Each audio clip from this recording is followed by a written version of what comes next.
All right, good evening. This is the spring orientation from OSU-OKC. We are so excited that you have decided to log in to join us this evening. My name is Dr. Troutman. I am the Associate Vice President make sure I've got my needs going here, for Student Affairs. There we go, sorry. And we also have Spencer Matthews, who is the Student Life Coordinator, who is also presenting today. So we are tag teaming today to get this information to you. Again, as I mentioned earlier, if you have questions as we go along, please don't unmute yourself. Just go ahead and type those questions in the chat because you might have a question that other people have as well and may want to know the answer to. So we'll try to get everything answered as fast as we can and just make it as interactive as possible. Spencer, if you keep an eye out on the waiting room because there's still people trying to come in. We're already at 71, so we're going to have a big crowd tonight. So, all right, so we'll go ahead and get started. Gotta remember to click instead of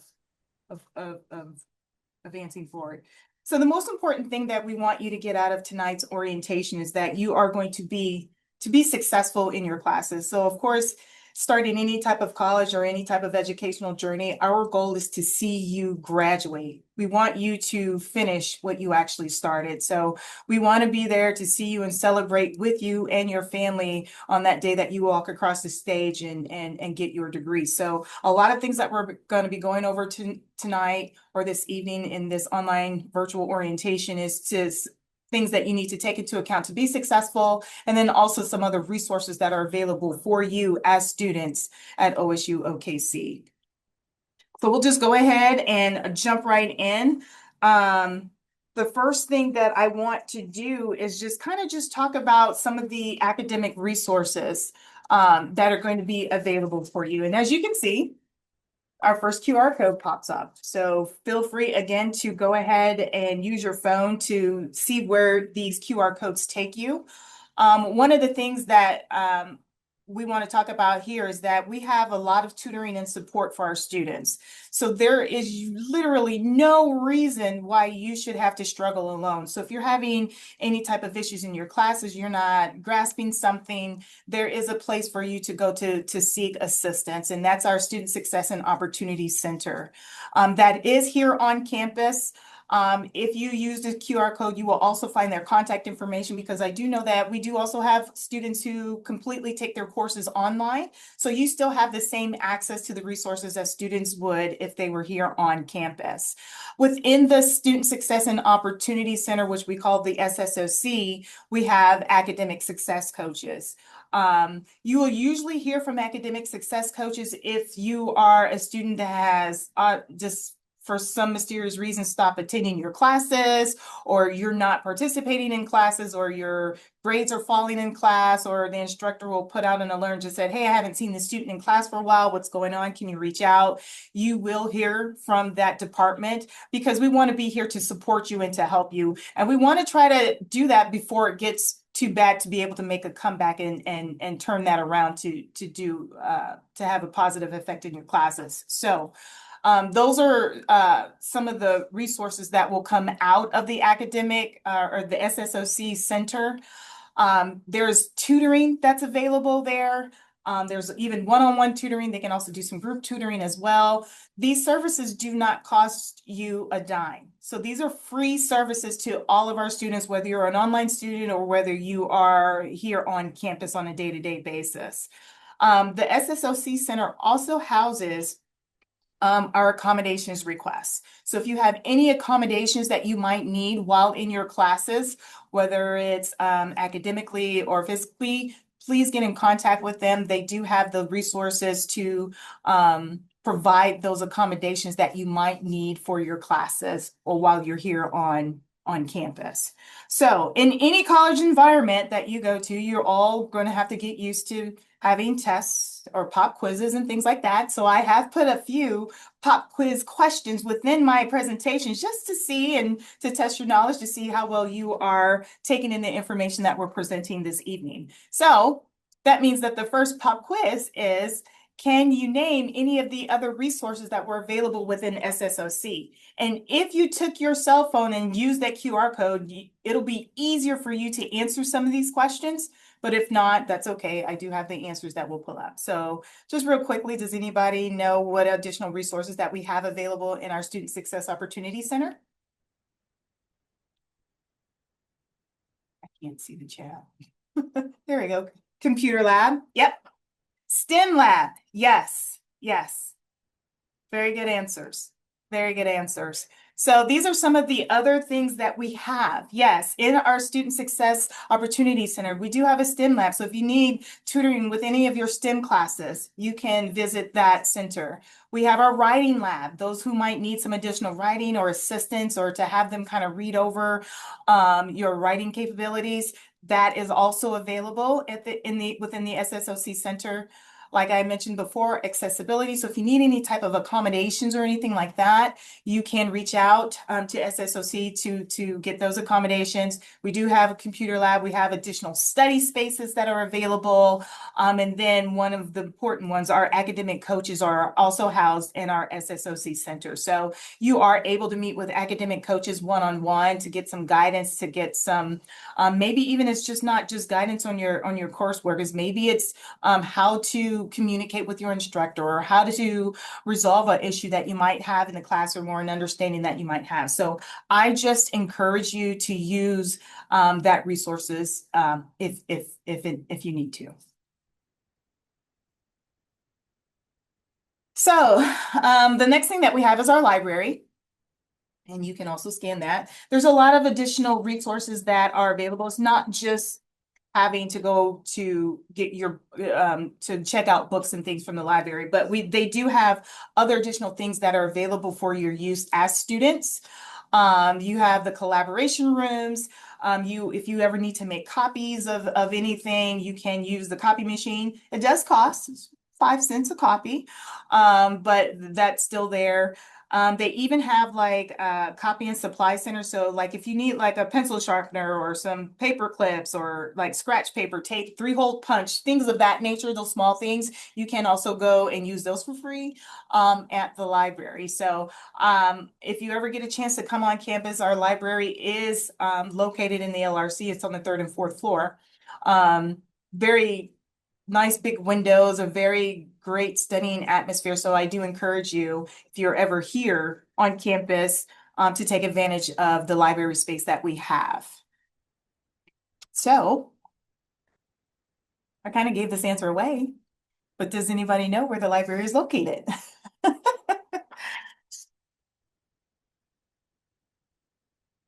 Third and 4th floor of, does anybody know the building name? The LRC. Yes, the Learning Resource Center. That's the building directly behind the Student Center building. So I do encourage you to go there. And that's where our SSOC center is also housed as well in the LRC. Very good, very good. You guys are all are attentive, so I really, really like that. All right, so one of the things that I do want to mention is SMART goals. And I'm sure you've probably have heard about SMART goals, whether in high school or even in some of your other courses that you may have taken, even on your job. There's some jobs now and companies that actually go over goal setting. But when you are embarking on an educational journey and the goal is to finish what you started, and so of course that's to graduate, goal setting will be very, very beneficial in ensuring that you reach the goals that you have set out for yourself. One of the things that I wanted to just add to this is that I encourage each and every one of you to set goals for yourself. There are actually benefits to goal setting. And one of those benefits is actually it improves your focus because it helps you like separate the important tasks from other distractions that might be going on, in our day-to-day lives. We all have it. So when you're looking at that S and you're talking about exactly what will you do, just think of it as that, what exactly do I want to accomplish? What is that particular goal that you want to obtain? Another benefit of goal setting is it increases motivation.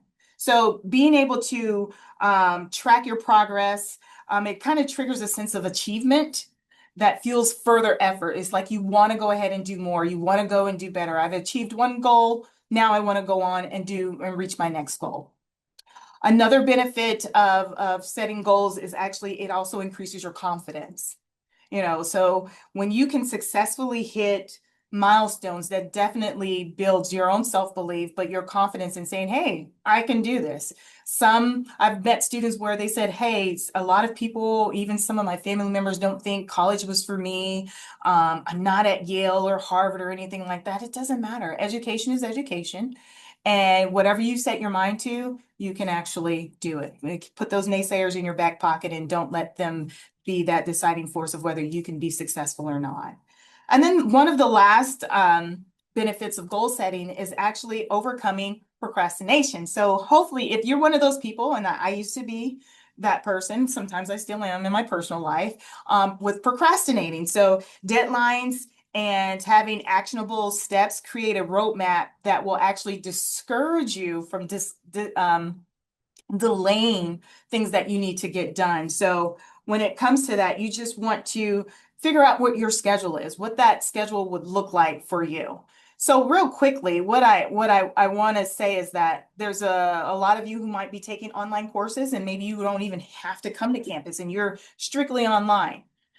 So that's going to be some goals that you might want to set would be, for example, I will dedicate 10 hours a week to my online courses. Let's just say that for example. So if we're looking at breaking that down as far as a SMART, that would be what the S would be. I'm going to dedicate 10 hours a week to my online courses. Maybe that might include completing all of your readings, maybe watching your lectures by a specific date of the week. Maybe let's say I'm going to watch all my complete all my readings and watch all my recordings by Thursdays of each week. So that's being specific. So when you choose your goals, make sure that they are specific to what you're trying to accomplish. And then to build a consistent, let's say it's a consistent study habit, and ensure that you're prepared to have discussions by the end of the semesters, or that you're going to be tracking using a digital planner just to stay organized and reduce that feeling of being overwhelmed. So these are just little tidbits on how to make sure that as you're setting these goals, that you're making them very specific and that they're relevant. So what I mean by relevant, why does this goal matter to you personally? So that's what we're really honing in on. Why is this goal personal for you to finish and to accomplish?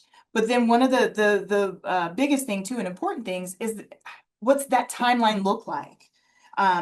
When do you want to reach your target? By what deadline? Give yourself a deadline, and that keeps you on track. And again, that helps prevent some of that procrastination that might sneak in on you every now and then.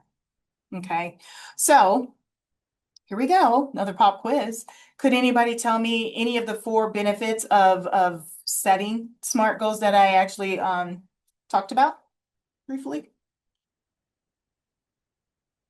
I can't give online prizes, but we were in person today. I was able to give out some prizes for correct answers.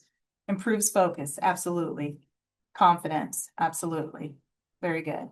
And I do encourage you all to set SMART goals as you start your educational journey. It helps keep you in line with what you're trying to accomplish.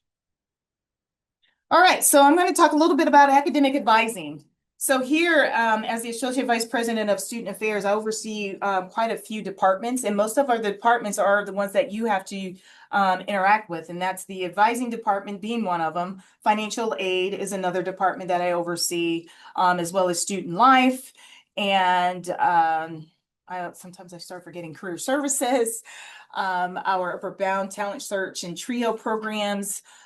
Those type of departments I oversee. And so academic advising is going to be an important department that we want for you to become comfortable with. So with that being said, if you scan your QR code, I have 10 academic advisors and they all oversee a certain program. So whatever your major is, if you scan that QR code, you should be able to find your academic advisor. There should be a picture up there of your academic advisor, and then they should also have a link to where you can actually schedule appointments with your advisor. One of the things I want you to get in the habit of doing is that every semester, visit with your academic advisor. They are going to help and ensure that you are progressing in the right courses that you need to have to complete your degree. I cannot tell you, I've met with students where they thought they were on track or they tried to self-advise sometimes, which means they think they know what class they need to take and then they enroll in it. And then they get down to the end to where it's graduation time and they could have taken a class that they did not even need for their program. So it's always best to shoot a quick email to your advisor, meet with them and say, hey, this is the classes that I'm looking at taking. Does this fit the program? And does this goes towards or counts towards graduating within the program?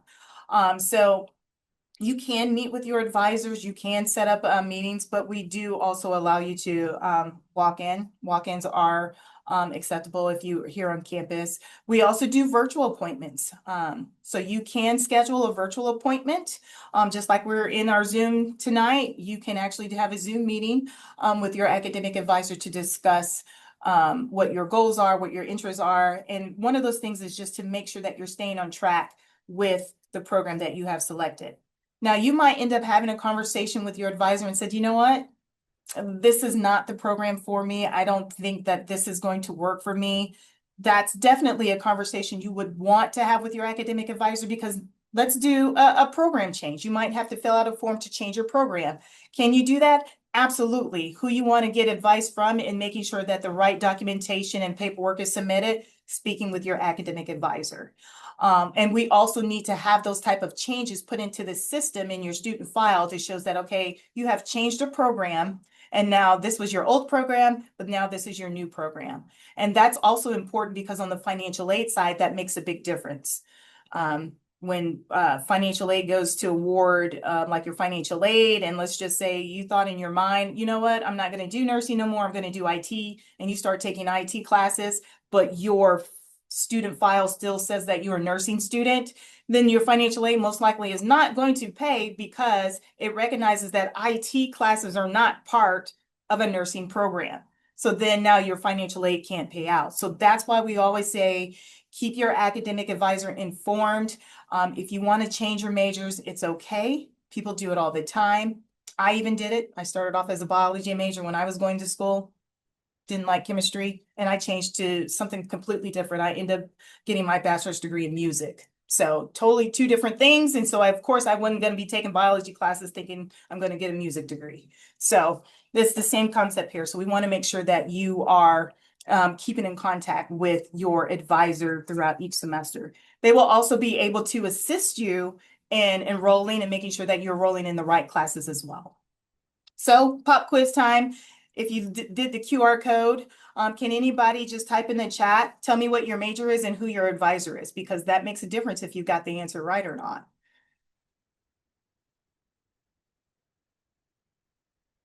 Anybody want to take a stab at it? Rad Tech, yes, Rihanna is your academic advisor. Absolutely. Absolutely. And there's 10 of them on that website. So you kind of gotta search who is. There we go. Yep. Yep. Good. All of my academic advisors are really, really good. Firefighter, yes, Tyler does oversee that. Engineering tech with Amy. Absolutely. Does everybody know where the advising office is located on campus or how to reach them? Because I know now that you've gone to the website, you can see that you can schedule an appointment with them. We are located. We're not located in the LRC. We are actually located, the advising office is located in the Student Center building. In the Student Center building. And so if you're coming down Portland and you see like the police training building, like the Student Center building is right across the street, directly across from the police training center. Okay, last question. Is an appointment required to meet with your academic advisor? Everybody said that quick. No, it is not required to have an actual appointment with your advisor. We prefer that you do have one, but walk-ins are welcomed. But if you're going to have like virtual appointments and have a virtual or phone call, then those definitely need to be set as an appointment. But if you're somewhere around campus and you need to come on in, walk-ins are welcomed. Now, if your Pacific advisor is working with another student at the time, then another advisor will take you because any advisor can actually assist you. So we would prefer that, appointments are made, but we do a lot of walk-ins as well because we understand that sometimes you might be just on your way or on your way to class, have a quick question and you want to stop on in to see an advisor. We make them available for that as well. All right. Let's talk about academic standards in your courses. So one of the things that why we like to pull this particular information up is because that as you are going through your classes, it's very important that you're, maintaining good grades. I don't want to be that person that says everybody needs to make a 4.0 and in order to be considered making good grades. That's not true. If you can, fantastic, great. But if you don't get discouraged on with that. But one of the things that you do need to make sure and be aware of how many hours that you have attempted. So credit hours. So that this first area here where it says 0 through 30, if you've taken 0 through 30 credit hours, then you need to make sure that you're maintaining at least a 1.7 GPA. Okay. If it falls below that, then you're going to be you could be possibly placed on an academic probation. And you don't want to do that because then that goes into academic probation. You can go into academic suspension, then you won't be able to receive financial aid, things of that nature. So that's why you want to make sure that you're still maintaining your good grades.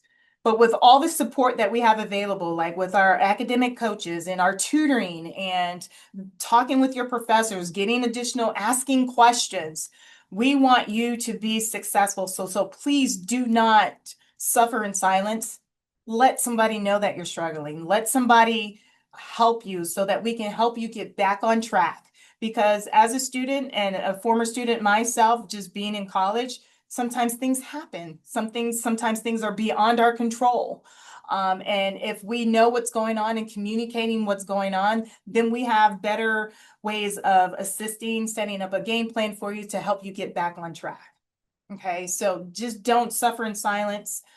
Let somebody know, talk to a professor, talk to a staff member, talk to your academic advisor, talk to an academic coach, anybody that's willing to listen. I even have an open door policy as well. If you're ever on campus at the student center where you go and get your IDs, my door is actually right next to the camera where you take your picture for your IDs. So if you ever just on campus and want to knock and say hello, please, I encourage you to do so.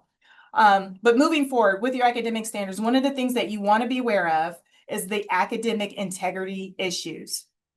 So cheating, plagiarizing, this is something that you want to stay away from.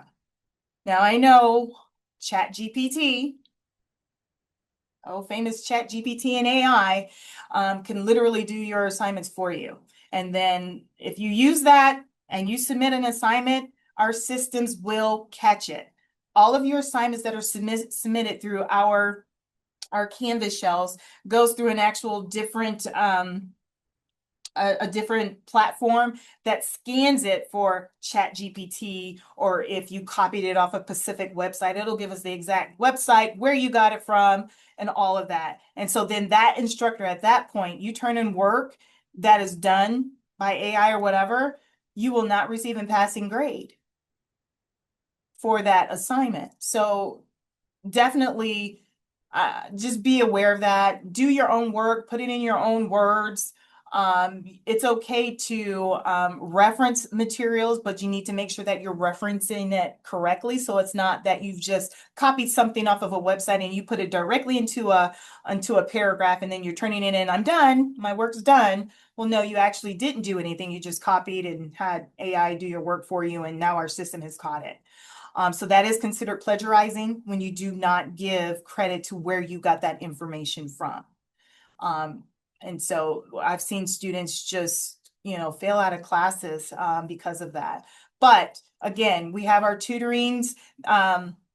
and our academic coaches that can help you and assist you. Because if you're not sure, then ask and just say, hey, I found this online. I want it included in my assignment. How do I go about doing it the correct way so that it's not considered cheating or plagiarizing? Okay, ask questions. That's the biggest thing that you can do. All right, so next I want to quickly go over a degree plan. So everybody, whatever your major is, you will have a degree plan.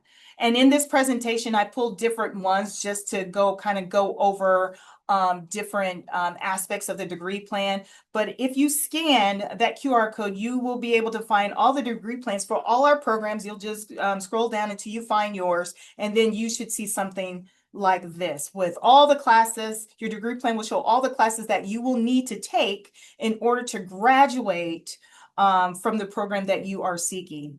It will give you the information about the total credit hours here. It says 60 credit hours down here in order to graduate. It will give that information. It'll give you all of your courses. And then it also has a legend at the bottom of each of those degree programs. So this is the degree sheet for a management associate, applied associates of science degree. You can also print this out for yourself. Your academic advisor also advises to this degree plan.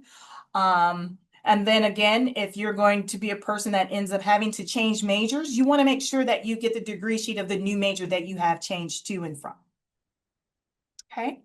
So I'm going to break down this degree sheet just to make sure that everybody kind of understands the information that's covered on it. And so here I pulled out another one of our degree sheets is for our engineering technology program. This is actually one of our few of our bachelor programs that we offer here at OSU-OKC. So one of the things that you will notice on a degree sheet is that there are a series of numbers in this middle column. And if they start with a 1,000 or a 2,000, that signifies that's a lower division course, which means that's going to be like, if we had to put it like freshman, sophomore type level courses. If it's in the 3,000 to 4,000 range, then that's going to be your upper level, which is like your junior, senior level courses. And you won't see 3,000 or 4,000 level courses unless you are doing a bachelor's program. If you're doing a certificate program or if you're doing an associate's program, you will only have 1,000 or 2,000 level courses. So I wanted to make sure that that was clear. So if you look at your degree sheet and say, I don't see any 3,000 or 4,000, that means you're not in a bachelor's program and that you are in an associate's program. Okay. Another thing that I want to point out about a degree sheet is that understanding the course numbers that you find on your actual degree sheet. So for example, I took English Composition 1. You would see it listed on a degree sheet as ENGL 1113.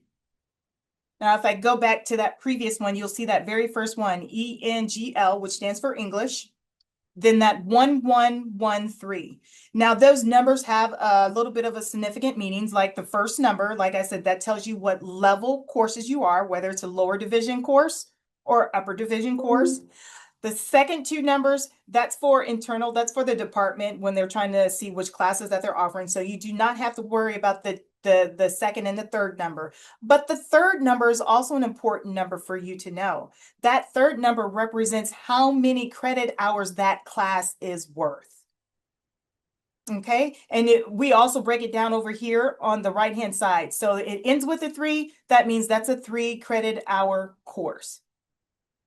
For this degree program, there's a 4 credit hour. There's a General Physics 1 course. As you can see, it ends with a 4, which means that's a 4 credit hour course.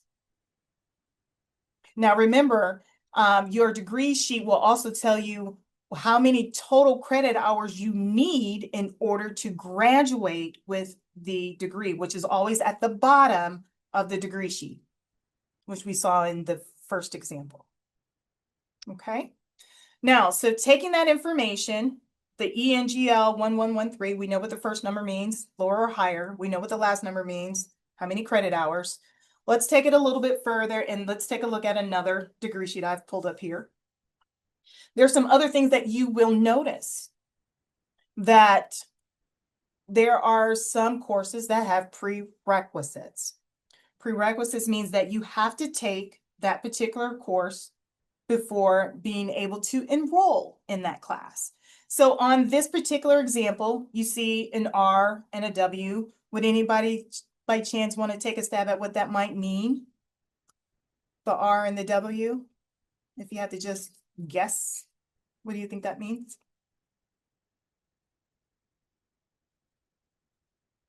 Yep, absolutely. If you answered reading and writing, you are correct. You are correct.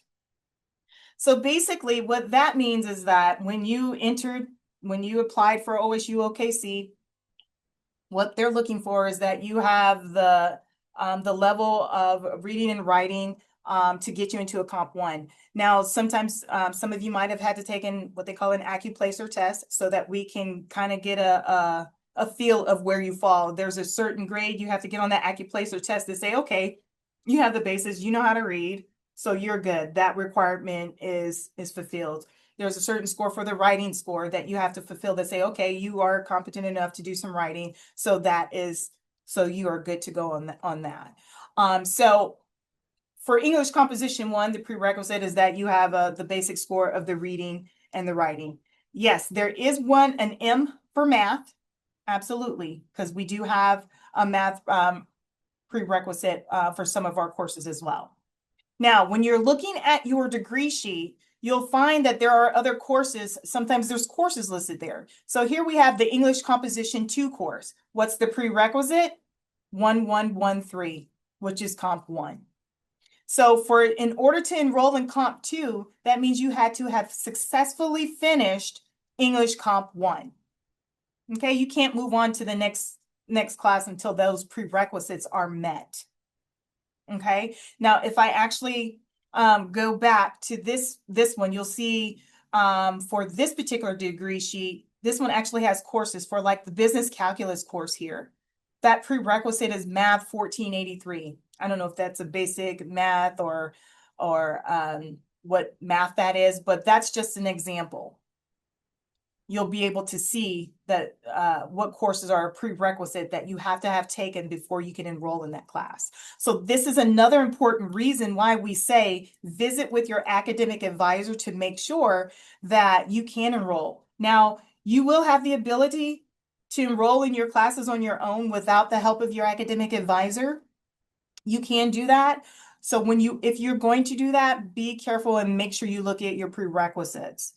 Because sometimes if you try to enroll in a class that has a prerequisite that you have not taken, the system won't allow you to enroll. And now you're like, I was trying to enroll and it wouldn't let me and I don't know why. It could be that there might be a prerequisite there, or sometimes another option is that particular course might be full. So there's no other room to enroll in that class. So just make sure that you're paying attention in that. There are some prerequisites, especially like in the fire program, I believe, and maybe the EMT program, where we have to give you permission in order to take the next course, because those are particular programs that we want to make sure that you have to take it step by step, whatever those classes are.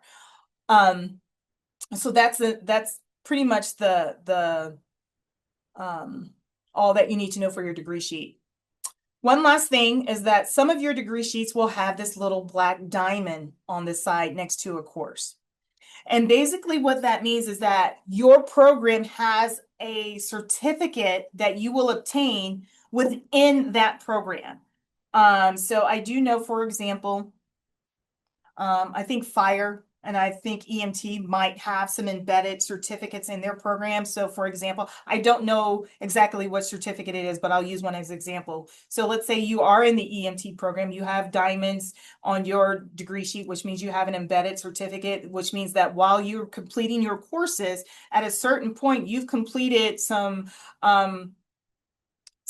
prerequisites or some courses that will enable you to have your, what did I call it earlier today? CPR. That's what I said, right? Let's just use that as an example. I don't even know if that's the certificate you get, but let's just say you've taken some amount of courses and now you are certified in CPR for something. So that's a certificate that's embedded within that program. Okay, and those are going to be great for your resume to have, hey, I've got this degree, but I also got a certificate in XYZ. Okay, so not every program has it, but there are some programs that do. So you want to make sure that you're aware of what those are. Again, if you're not unsure, talk with your academic advisor. All right, so now that brings us to the academic calendar. This is another important information that you will want to keep track of. It gives you the important deadlines of when you add, drop, and withdraw from classes. It tells you when we're on break, like spring break, and when we had our holiday break just this past December, when finals weeks are, and things like that. But one of the main points that I want to bring on this particular slide is add, drop dates, and then when classes start. We all know classes start on Monday, so everybody will be in class on Monday. But then let's say you get into your classes Monday, January 12th, you've taken it for a couple of days. And it's like, I don't know if I want to continue in this class. I don't know, this might be a little bit too much. I think I need to drop this class. That is okay. Do not feel any shame about having to drop a class. But what you need to remember is the date that you need to drop the class by. So February 23rd is the last day to drop a class to get 100% of your money back, refunded for that class. Okay. If you wait until January 26th to drop, it will start prorating and deducting from that 100%. So instead of getting 100%, it might be 90% that you will be able to get refunded back, and it just keeps dropping then. So if you know for sure after your first couple days in class that you want to drop that class, make sure that you get it dropped in time. Reach out to your academic advisor, come up here and submit, because I think there's some forms that you have to fill out or whatever to drop a course. And you want to make sure that you do it in a timely manner so that you're not penalized financially for not dropping it on time. Now, let's just say you're in the semester, you're doing good, and then something happens and maybe your grade starts to slip, and it's after January 23rd, let's just say it's March 2nd. And it's just like, man, I don't know if I'm going to be able to keep my grade up, I'm failing, or whatever the case may be. You might be having some difficulties in it and you want to withdraw from the class. You have until April 10th to withdraw from that class. And once you withdraw from that class by April 10th, you will receive a W on your transcript. That's so important, because having a W on your transcript is far more forgiving than having an F. Okay, so if you wait until April 11th to drop that course and you knew that you were failing it, you will have an F on your transcript. You will not be able to get a W. The W is not factored into your GPA, but that F grade will be factored into your GPA, and you do not want that to happen. So I always say that if, again, you're struggling, go see our academic coaches. Let's see if we can get a game plan together before you get so far down the hole where you're not able to bring it up. But in the event that you need to know that you're not going to be able to bring it up and you need to withdraw, make sure you do that by April 10th to receive a W, because if you wait after April 10th, you will get an F on your transcript. Okay, and those F grades, boy, they carry a lot of weight when you're trying to get your GPA back up. Okay. Finals week, and it shows that May 4th through the 8th of when finals is. So make sure that you're attentive to when your academic calendar of the dates. We get Martin Luther King Day off. It shows that date on the calendar. So we have no classes that day. So don't show up that day and say, hey, where everybody is. Then you won't know. So can anybody tell me when the last day to add a class? Add a class. I tried to mix it up a little bit. No. January 23rd. Somebody said, Brandy said January 23rd. January 20th. Okay, so there's a little bit mix up. Here we go. January 20th. January 20th is the last day to add or drop. Okay, so let's just make sure we do it in time. Okay, last day to add a class is January 20th. Okay, what's the last day to withdraw from a course? With a W. Yeah, everybody got quick on that one. Absolutely. April 10th. You don't remember anything else from this presentation, get a W. It's far more better than an F. All right. Good job. Good job. Good job. All right. So before I turn over the presentation to Spencer, one last thing I want to leave you with is that we want you again to be successful in college. So again, you have to attend class, be active, be present, ask questions, collaborate. There's no such thing as a stupid question. Believe me, it's not. I'm actually taking a class myself, just for professional development, but I'm in the class with people who've been doing this a long time, and they probably get frustrated with me asking questions because I'm not up to the level. But you know what? I don't care, because guess what? I paid my money for that class to take just like they did. So don't ever feel like your questions is not good enough on or the same level as everybody else. We want you to have that clarification. We want you to understand the information that you're learning so that you can go and have a successful professional career in whatever field you want. Talk with your faculty members, talk with staff, your advisors, your academic coaches. Like I said, Spencer's in student life. If you want to come and talk to Spencer, he's willing to talk to. He's been to college, so he knows. We all know about the pains of going. If you need that extra cheerleader or that motivator, I'm here. If you need somebody to bounce things off of and ideas, and how do I deal with this? How do I deal with an instructor? How do I deal with a colleague? Whatever the case may be, there's somebody here to talk to you. Get involved. Get involved and get involved is one of the three things that I can say on and off campus. It makes your time here and going to classes and meeting and making long lasting, maybe professional relationships as well for the future. So there's other groups and different things that Spencer's going to talk to about that we encourage you to get involved in. Even because even some of you who are just taking completely online courses, you think that you can't be an active participant on campus. Yes, there are still things out there for you as well. And so we want you to come to campus every now and then. We would love to see you as well. And then the last here is just empower yourself and speak up. Speak up for yourself. Again, there's a lot of people here who want to see you succeed, who want you to finish what you start and graduate and walk across that stage. And I want to be that person to help congratulate you as well. I actually participate in the graduations. I'm actually that person that you talk to right before you go across the stage to shake your hand, to shake the provost's hand and things like that. And I say, okay, hey, you've done it. I give you that last bit of encouragement and just say you finally did it. And so I want to be able to tell you that as you get ready to prepare yourself to walk across the stage to graduate as well.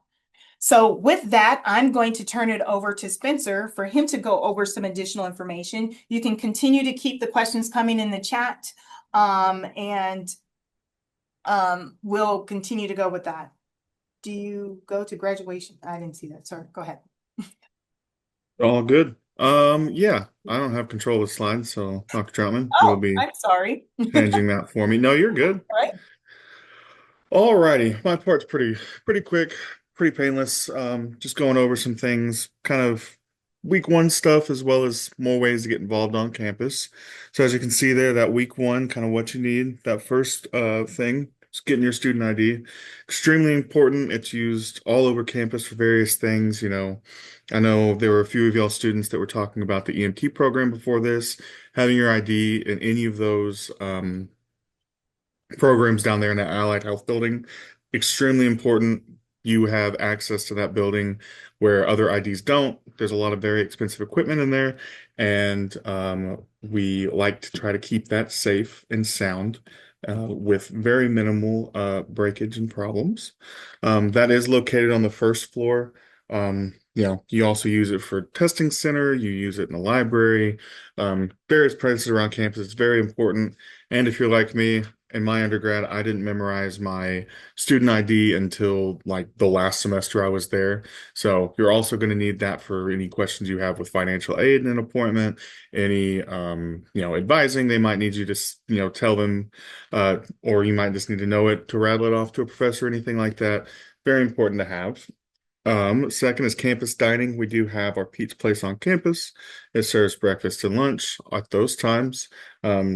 pretty inexpensive, if you live a little farther away, or you forget to pack a lunch that day, or you just want to grab like a quick snack, it's always a great option to do. That's located on the second floor of the Student Center, right outside the hub. It's a nice little lounge area. You can go over there, eat, and in between classes or before classes if you get to campus early because you're studying or anything like that. Parking passes are required for you to be on campus, but unlike most large scale universities, ours is free as opposed to a couple $100s. Those are located with business services on the second floor in the administration building, which is accessible right next to the hub. If you've ever been to the student center, like done a tour, you kind of walk into that room or that kind of space, you'll see like these floor to wall or floor to ceiling window panes. Go down that hallway, it's the first thing on your right. So it's pretty easy to see. Nothing too crazy there. And we have plenty of parking across campus. You should never ever struggle, especially on the main part of campus. We have a huge parking lot, four-story parking garage, all that jazz. So should be pretty easy to get around. We can go to the next slide. Important items for those of you that have, been in the workforce before, worked a job with Outlook or anything like that, or, coming from high school.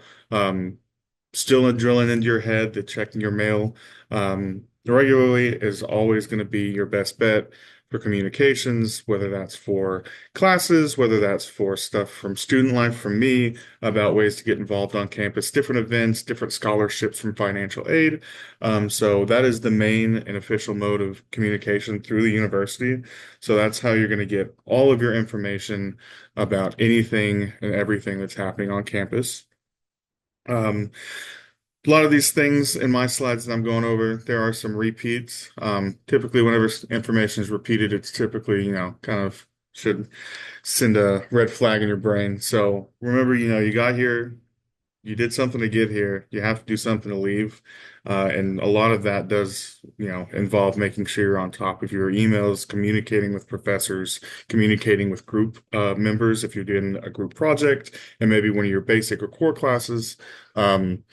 Making sure that you are remembering while college is a great time to gather experience, friends, get involved. That end goal is still and will always be getting you that degree. Um, and like we've said, and like I'll continue to drill on, you're not alone on campus. There's so many different resources for free that should do nothing but like inspire and help you make sure you stay on top of those passing grades and succeed. So good on that one.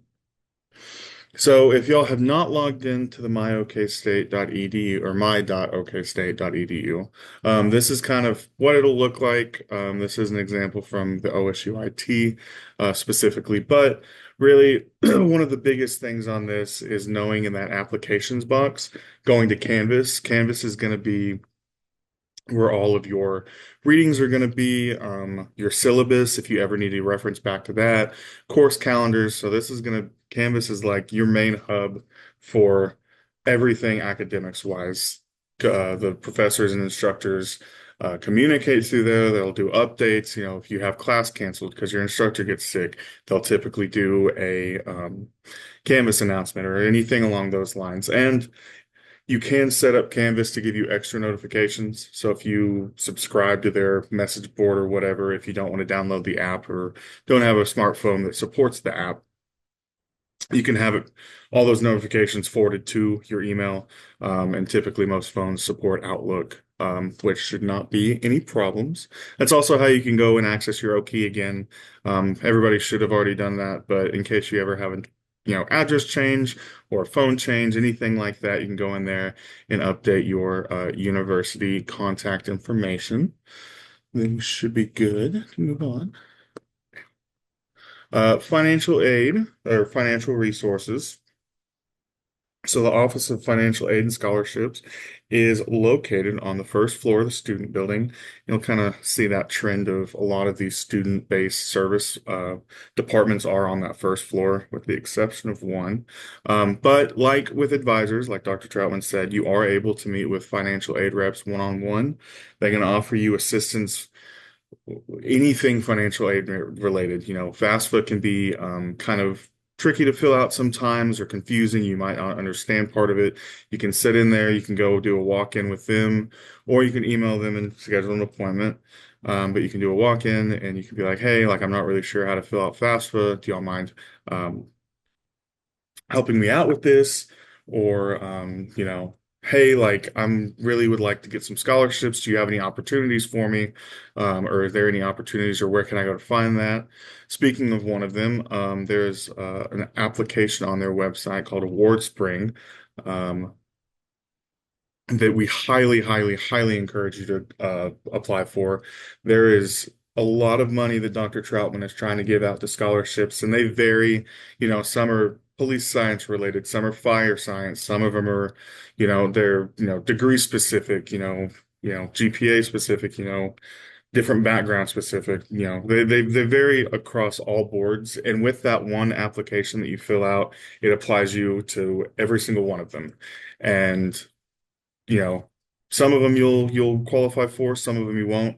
But those ones that you do qualify for, will be able to go through that list, pick somebody and pick a candidate for that money.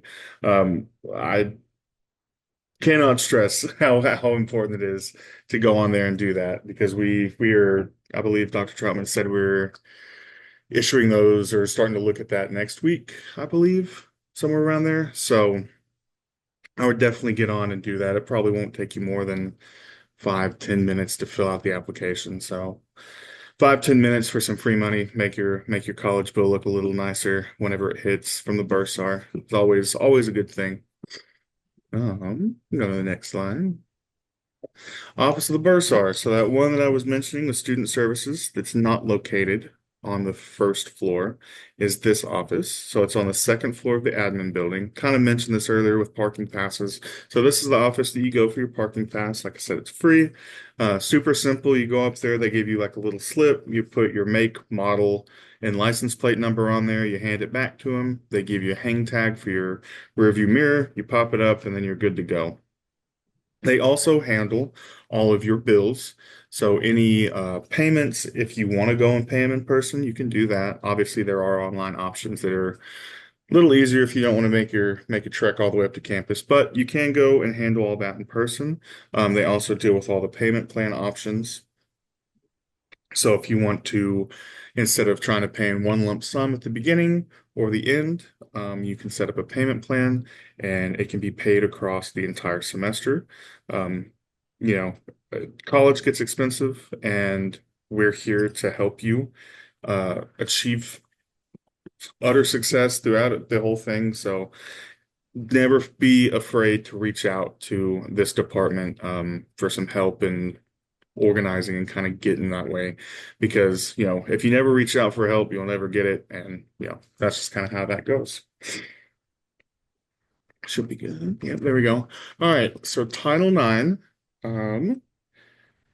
is the Title IX law is for higher education or anything receiving federal funding. It protects students, employees, staff members from discrimination based on anything, based on sex, based on sexual harassment, based on academics, based on sports. Obviously, with us, we don't have really any sports or anything along those lines. But some of the stuff that you might see around a college campus is obviously sexual harassment, assault, domestic or dating violence, stalking, anything like that. And at campus, we have a zero tolerance for anything along the lines of Title IX. We do have our Title IX coordinator. Her name is Melissa Heron. She is our senior director of HR. If there's ever any issues that were to come up, she would be one of the first people you reach out to.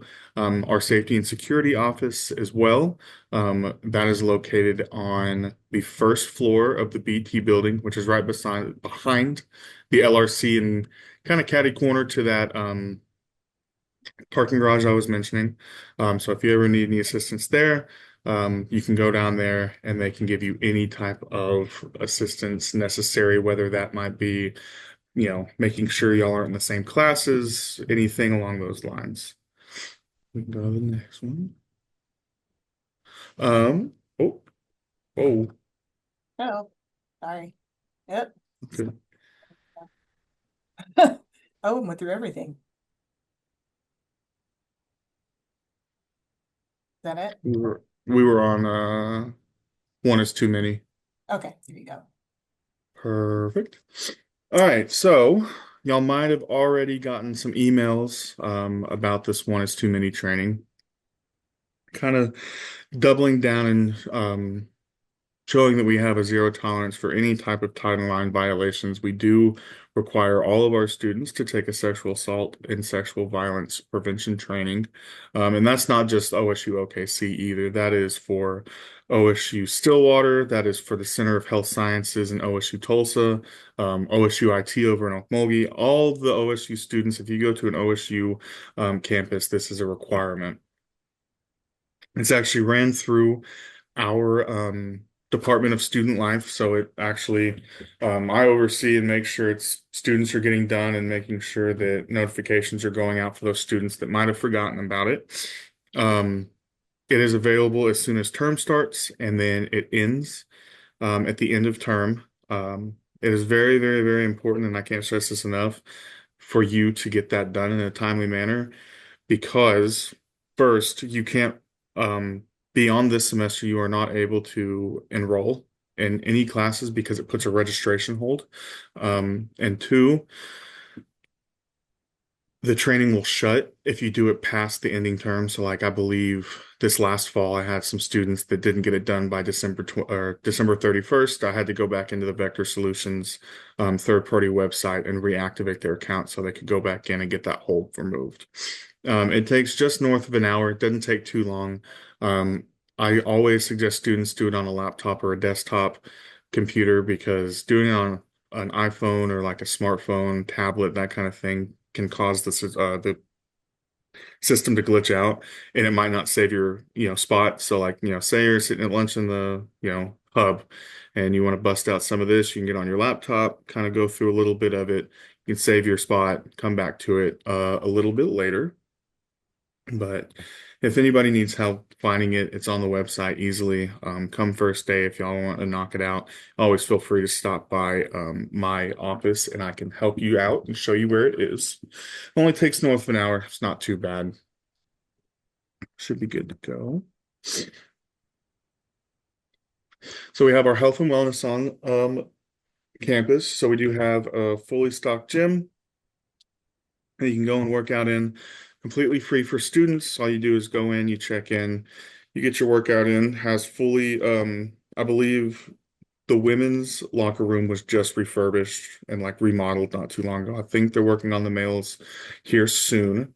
But fully operational locker rooms for you to use if you want to work out before class and then go take a shower, go to class, or vice versa. We do have a walking track around our pond outside, as well as um, a futsal and basketball court out there that's kind of in the middle of the walking track. Those are the operating hours. Highly encourage y'all doing that. That is on the first floor of the administration building. So kind of weird to get to, but kind of where you would go for the business services. You just kind of keep shooting past that. You can either take the elevator down or you can keep going to the staircase that is past some sliding double doors. If the next, yep, there we go. Awesome. So we do have an on-campus counselor. His name is Ross Duran. He is awesome. He's always there to help students. He offers individual therapy, group therapy, any type of stress relief. He's there. He is a licensed therapist that we are very, very thankful to have on campus. He's actually located right next to the Health and Wellness Center.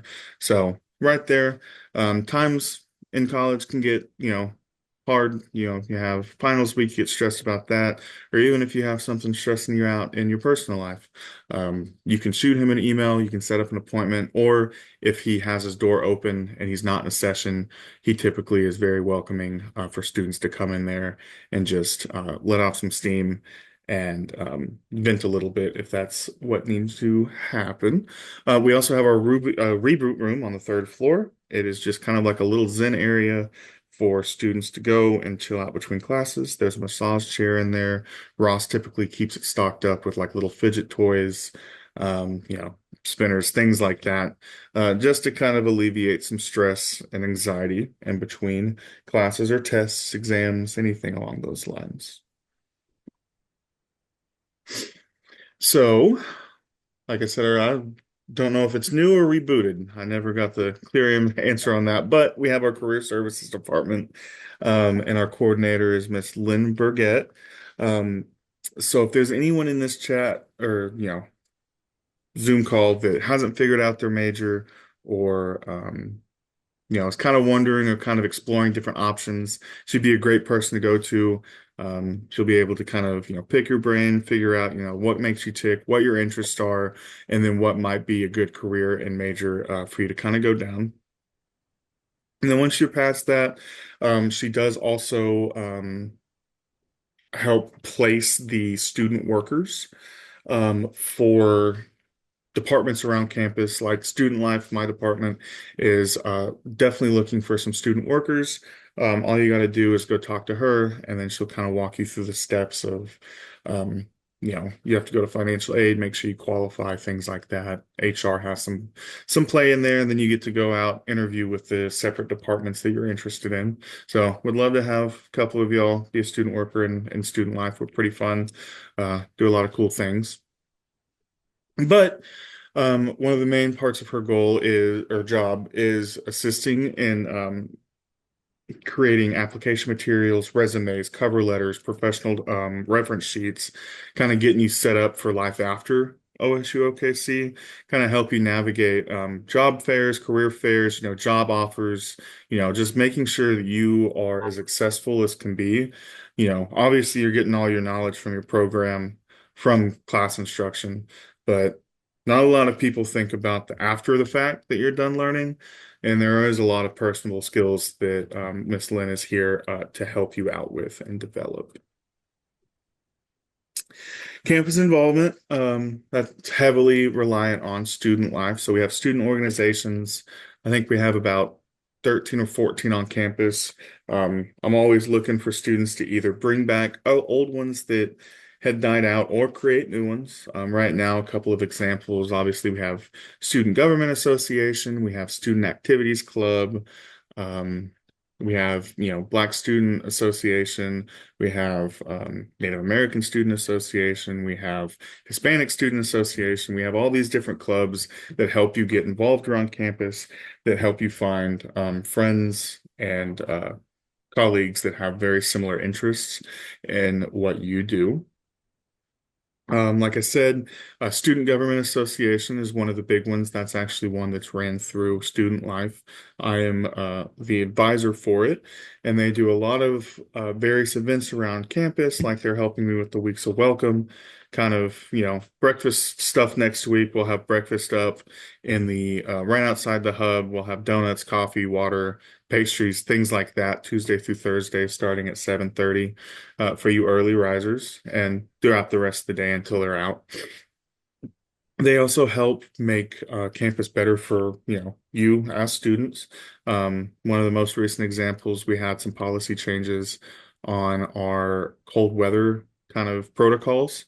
And Dr. Evan Bercaller, our vice provost, emailed me and said, "Hey, do you mind running this by SGA? We want some student input. We'd love to have them, be more involved with these types of things because, at the end of the day, this type of stuff and these policy changes do affect students is just as much, if not more, than they do staff and faculty. So they're getting there. One more thing that's like really, really important and what I would like to point out that's also ran through us is our President's Leadership class. It is a full ride scholarship as well as a $500 book stipend. some of the requirements for that is, there's an application process that hoping to have open for the fall semester shortly after midterms, so we can kind of get our cohort set before we get out for summer break, and everybody can, expect and have like a nice sigh of relief of knowing that they've gotten their semester paid for.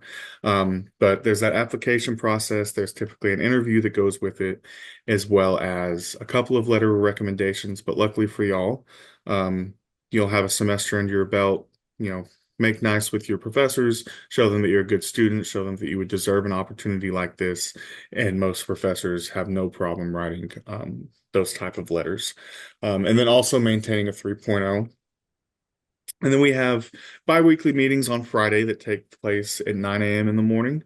They're really awesome meetings. They are essentially just an hour to an hour and a half of professional development for students and for that class. Like last year, we had one over online presence and building up proper LinkedIn. We did a meet and greet with campus leadership. So like they sat down with our provost, Dr. Vanderslice, vice provost, Dr. Procalo. They got to meet them, have one-on-ones, and they got to meet who's making campus what it is, and then vice versa with the leadership getting to meet the students that they're kind of leading and encouraging to complete. And then that was supposed to be the website specifically, but it changed into a hyperlink. But we do have a student life website that I encourage you all to check out. That's where you can find that one is too many training. That's where you can find all the clubs. That's where you'll be able to find the PLC application. That's where you can find the SGA application. It's anything regarding student life clubs, all those things should be accessible on our website. I'm working on getting some stuff updated on it. I'm hoping to have done by the end of the week, maybe, hopefully. But perfect. And then another second thing that is in their student life is our Pete's Pantry. It's a donation-based kind of food bank that's accessible for any OSU-OKC students, faculty, staff. We are affiliated with the Regional Food Bank of Oklahoma. So we do get a lot of donations and things like that from staff and faculty, but we also put purchases in and get donated items from them as well. They're super awesome. I actually did a purchase before break so I could have it all stocked up and ready for our incoming students this spring.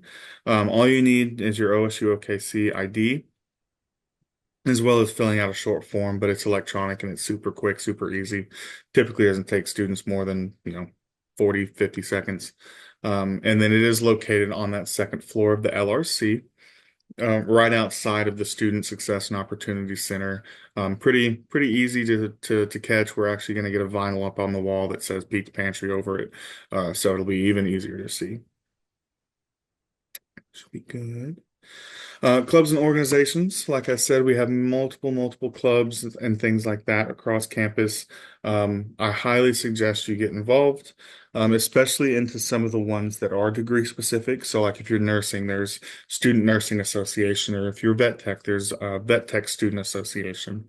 So like there's different ones that are degree specific that obviously will help you, because not only are you in a club focusing on what you're interested in and why you're here, but you're surrounded by other people that are also in the same degree that have been going through the same thing, whether they've been in there for 2 years, 3 years, 4 years, however long.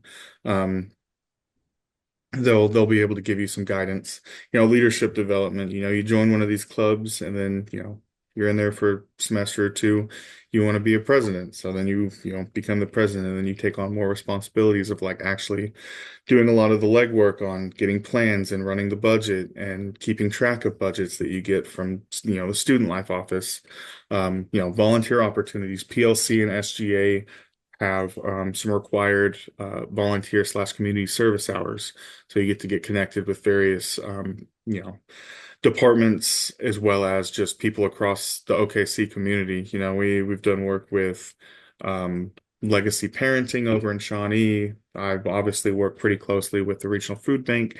So various things to get involved around, not just campus, but the city. And then friendships as well.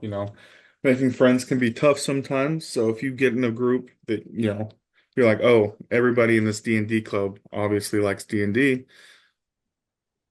get to know each other, hit it off, boom, super, super easy. Should be good for the next one. Here's just some pictures of some events that have been put on in the past. So they went over to a skating rink, had a nice night. A couple students went over. Good handful went over. They had food, pizza, skating, all that fun, fully paid for, I believe, from Student Life. Um, Another organization that's actually SGA tabling at an event, promoting their awesomeness as well. Always trying to push SGA on people. And then different trips. I know this is the Contemporary Art Museum. I know that in mid-March there's the Higher Education Day where I believe we're going to try to take some students down there to that. Um, and I believe it's at the Capitol.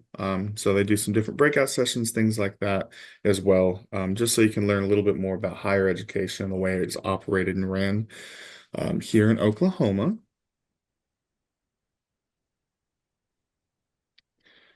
And then kind of like a nice little wrap up of everything we talked about kind of where do you get help, who's there for you.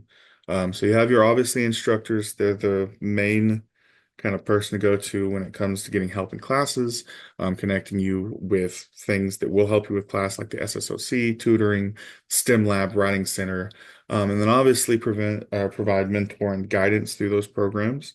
A lot of these instructors obviously are, experts in their field. But when it comes to like some of the engineering or like firefighting or police science, like those, they were actually out in the field, like high voltage linemen. One of the instructors, his name's Tommy King. He's has been a lineman for, I believe, his 35 something years, 40 years. Like it's been a very, very long time. So he's very knowledgeable and can definitely give you some guidance in some of those programs and stuff.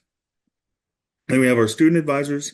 Obviously, those are going to be the people that kind of get you and develop your best path out of here. Because, college can be fun and all that, but, like I said, at the end of the day, it's all more important to actually, um, get you out, get you that piece of paper so you can get out there and start your life.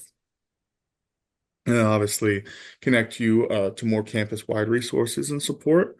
And then obviously some of those resources that we can all get you connected to is that SSOC, the academic accommodations located in that SSOC, Pete's Pantry under me, counseling with Mr. Ross Duran, and then campus safety with our director, Kyle Pepper.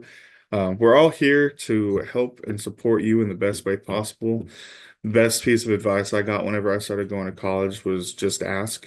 It doesn't hurt to ask. Worst case you get told is no, or like, don't know.